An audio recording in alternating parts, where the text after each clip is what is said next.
The walls of Attack on Titan are one of, if not the largest theme in the story. At this point, it's common knowledge that these walls were created by a man named Karl Fritz, who's responsible for the downfall of Eldia. The walls proved to turn into a successful settlement for Eldian refugees, but this didn't happen overnight. To create civilization from nothing on Paradise and to this level that we see in Attack on Titan, some crazy teamwork must have been required. What I want to know, and what we're talking about today, are the moments leading up to Karl Fritz creating the walls and the years following. Large buildings, breeding horses, the creation of the military regiments, farming, all these things. And of course, if you're new, subscribe to the channel.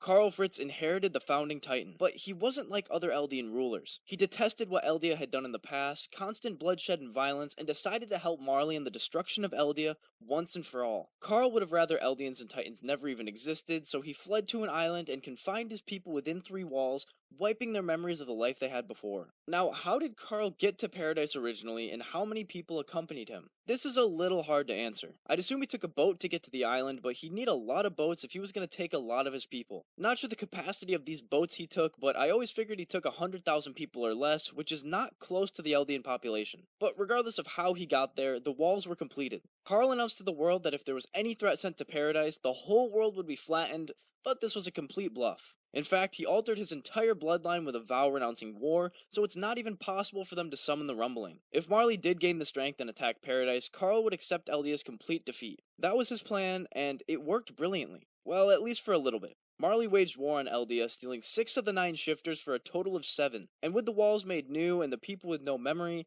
that's where it starts. The allied and experimented people of Hizuru, the Ackermans, came with Karl to Paradise as well. They would have been completely wiped out simply because they were allied with Eldia. But the little mind trick that he pulled on the Eldian people didn't work with the Hizuru. They had full memory of what Karl did to them and his own people and decided to go against him. Very quickly, Karl, as the king of Paradise, betrayed the Hizuru clans and ordered them to be wiped out. For extra safety as well, Karl took on the name Race and ordered another family to act as the real Fritz bloodline. Now, with all these precautions taken to ensure peace, how did the citizens of Paradise create everything we see in the current Attack on Titan? With this whole memory wipe thing, it gets really iffy on how this initial group of people coincided. I guarantee they'd all be freaked out because even if you don't have memories, you probably wonder why you don't have memories. And if there were blacksmiths, architects, construction workers, and everything you need to make a nation, did they all forget their trade as a result of these memory wipes? If they forgot that they were a blacksmith but could still do the job as a sort of instinct or calling, I guess that makes sense, but if they truly remembered they were a blacksmith in the past, it would be cause for concern. Did Karl Fritz only alter the part of people's memory that included Marley and the tyranny?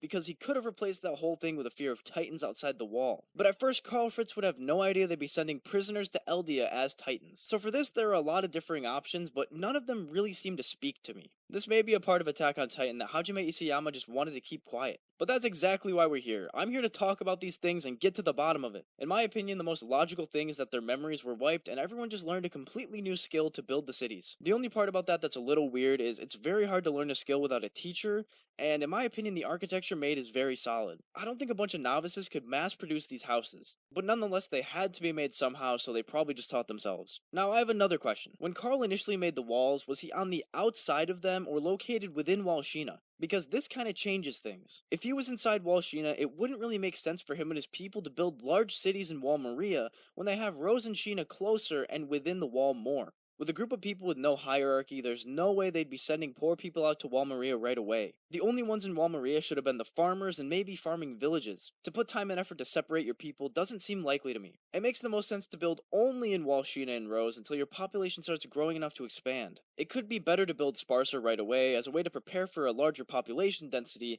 but even to this day I'm certain there's more than enough room within the outskirts of Wall Rose to hold a lot of people. Now, if Karl Fritz was on the outside when he made them, this would be easier to explain. The houses on the outskirts of Wall Maria aren't as nice as the ones in Sina, and this can't just be because of the wealth gap. Maybe the people working on the buildings got better as they went inward towards Wall Sina, so the architecture is a lot better. Maybe somehow Karl did help with the building of homes, although I highly doubt that. But for this video, I'm going to say Karl was on the outside of the wall with his people. Although that doesn't make the most sense, it makes the way the houses were made a lot easier to explain. If he and his people were on the inside of Sina, there's no way they would have known about Titans or made villages inside the divots to attract them. They probably probably made villages in the divots as a result of that being the first colonized place. As the people grew in skill and started making more food, houses, and various other things like clothing, Karl Fritz was making his cryo chamber to give himself away. I'd assume he made this long after he got to Paradise though. So with a decent explanation on the architecture, I want to talk about the regiments. Who and what created this strange set of laws and order? Well, the military police and garrison were probably made first as police officers, investigators, and patrolmen.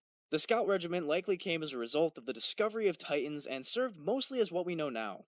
The military police definitely served a crucial role in the development of society in my opinion. And maybe the garrison were the first people to actually see the Titans, or maybe before the gates were made, Titans entering the wall was a common occurrence. There are still people even in the modern Attack on Titan that didn't believe in the Titans' existence, so this was probably much more rampant within the inner cities. At some point after the citizens had able housing, farming, clothing, and basic things one would expect, perhaps the factory cities would be made. With the discovery of Titans, humanity behind the walls definitely used them as a way of nationalism. With a common enemy, the people finally took shape into how to live their lives. Maneuver gear was invented, although there may have, if not certainly, been an older, clunkier version. As factories popped up to create gear for soldiers, there could have been a time without guns for the people of the walls, although if they found gunpowder immediately, this process could have been shortened. With the use of metal for artillery, there are of course miners and mining sites. The first generation of people within the walls living under Karl Fritz definitely got to work, so it makes me feel like they didn't forget everything they knew and just decided to ignore their amnesia and build. If you feel like your people's existence is in danger, I don't think you just sit around confused about your memory. As for the ridiculous hierarchy we see in the modern era of Attack on Titan,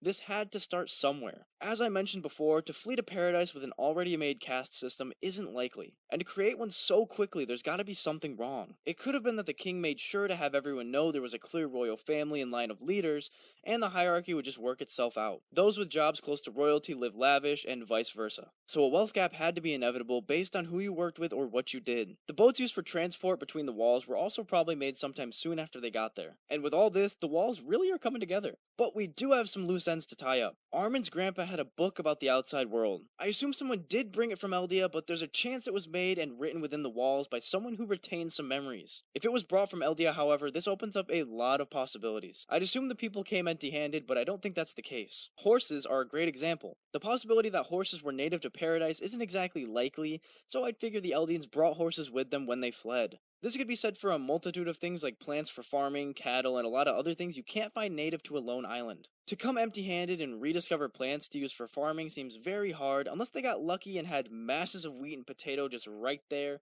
and somehow found out you could eat it, but I don't think so. As for what I think about this, I'd have to figure they came to Paradise with many different crops and animals, created massive farms and bred horses into anti-Titan horses. There is a lot that goes into completely moving your people and creating a highly impressive mega city in less than 100 years. Everyone having no memories of the outside world makes things that much more complicated. There are a lot of different options as to how the Eldians managed to create all that we see in Attack on Titan.